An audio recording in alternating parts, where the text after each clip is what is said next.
Halo teman-teman, perkenalkan nama saya Nathanael Firman Nainggolan, absen 23 kelas 8. Kali ini saya akan menanggapi sebuah permasalahan perundang-undangan yang ada di Indonesia dan dikomentari sebagai murid Yesus.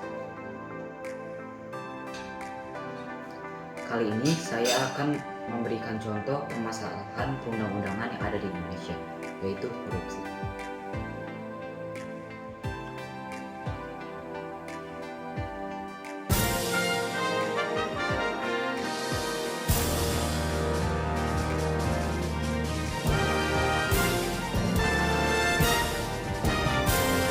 Di penghujung 2019, 5 komisioner dan 5 dewan pengawas resmi menahkodai Komisi Pemberantasan Korupsi untuk periode 2019-2023.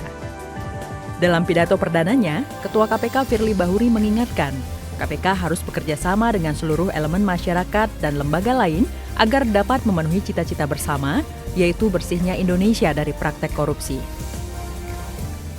Sebagai langkah awal, pimpinan KPK mengunjungi sejumlah mitra kerjasama untuk mempererat sinergitas pemberantasan korupsi. Kementerian dan lembaga yang disambangi antara lain adalah Kepolisian Republik Indonesia, Kejaksaan Agung, Kemenko Polhukam, Kementerian Keuangan, dan Badan Pemeriksa Keuangan.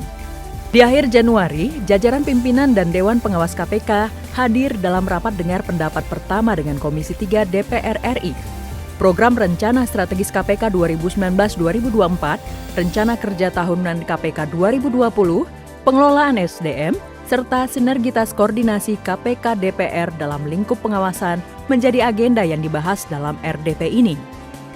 Komitmen KPK untuk memperkuat simpul relasi anti korupsi, khususnya dalam strategi pencegahan, tergambar dalam Aksi Nasional Pencegahan Korupsi atau ANPK yang digelar di akhir Agustus 2020. Peneguhan kembali komitmen seluruh pemangku kepentingan dan penyampaian apresiasi atas keberhasilan instansi pusat dan pemerintah daerah menjalankan beberapa dimensi dari Stranas PK menjadi agenda utama dalam kegiatan ini. Dalam upaya memaksimalkan penggunaan aset negara sebagai bagian dari penyelamatan dan pemulihan aset sepanjang tahun 2020, KPK telah menyerahkan berbagai aset hasil rampasan negara dari tindak pidana korupsi dan pencucian uang kepada sejumlah kementerian dan lembaga negara. Di antaranya adalah tanah dan bangunan senilai 56 miliar rupiah lebih yang diserahkan kepada Kejaksaan Agung, Komisi Aparatur Sipil Negara, dan Badan Informasi Geospasial. KPK juga menyerahkan aset berupa tanah seluas 53 hektar yang terletak di Kabupaten Subang, Jawa Barat kepada TNI Angkatan Darat untuk dimanfaatkan. Ketua KPK Firly Bahuri menegaskan, penyerahan aset ini merupakan bentuk akuntabilitas dan transparansi kinerja KPK kepada publik dalam upaya pemulihan aset negara. Komitmen KPK dalam menjunjung tinggi transparansi, termasuk dalam pengelolaan keuangan lembaga, membuahkan hasil yang membanggakan.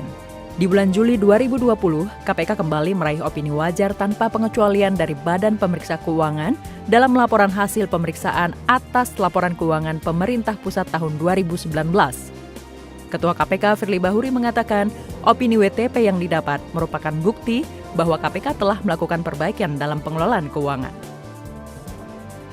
Pandemi COVID-19 di tahun 2020 tak menghentikan semangat KPK untuk menyulut partisipasi publik dalam menebarkan semangat anti korupsi.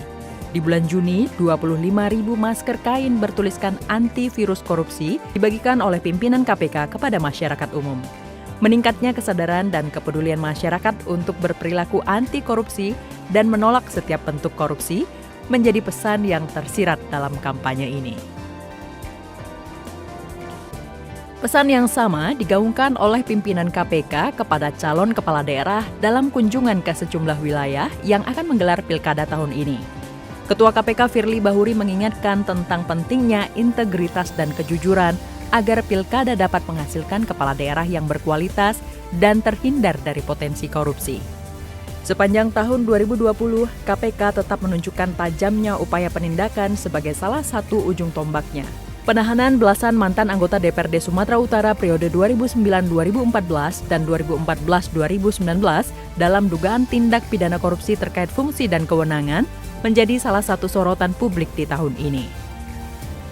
Kegigihan KPK dalam menjerat penyelenggara negara yang terindikasi melakukan tindak pidana korupsi kian terlihat di penghujung 2020. Menteri Kelautan dan Perikanan EP ditangkap terkait dugaan suap dalam perizinan tambak, usaha dan pengelolaan perikanan atau komoditas perairan sejenis lainnya tahun 2020. 10 hari kemudian, KPK juga menahan JPB, Menteri Sosial, dalam perkara dugaan suap dalam pengadaan bantuan sosial untuk wilayah Jabodetabek tahun 2020. Rangkaian upaya penindakan KPK ini menegaskan kembali peringatan KPK agar penyelenggara negara menyadari bahwa mereka seharusnya bekerja secara jujur untuk melayani rakyat dan tak memperkaya diri melalui cara-cara yang melanggar hukum. Penutup tahun 2020 dalam situasi pandemi, KPK menggelar puncak peringatan Hari Anti Korupsi Sedunia. Pesannya jelas, KPK akan berada dalam garis terdepan untuk membangun kesadaran seluruh elemen bangsa dalam budaya anti korupsi.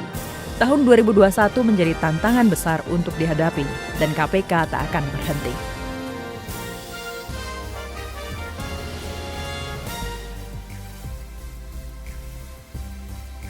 Korupsi adalah tindakan menyalahgunakan kepercayaan yang diberikan untuk keperluan pribadi.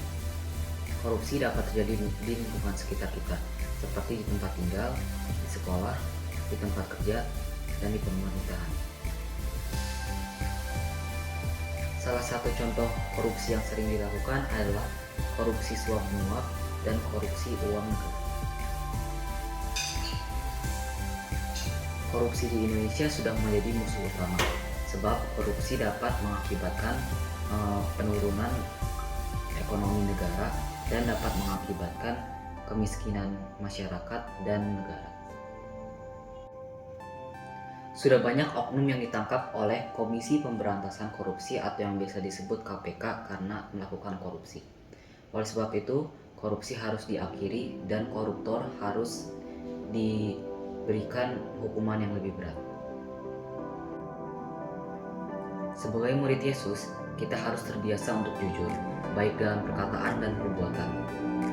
Kita juga tidak boleh menyalahgunakan kepercayaan dan tanggung jawab yang sudah diberikan, karena ayat Alkitab, Kitab Ulangan 27 ayat 25 mengajarkan kita untuk menantang korupsi yang disebut menerima suap. Terkutuklah orang yang menerima suap untuk membunuh seseorang yang tidak bersalah, dan seluruh bangsa itu harus berkata amin. Sekian dari saya, terima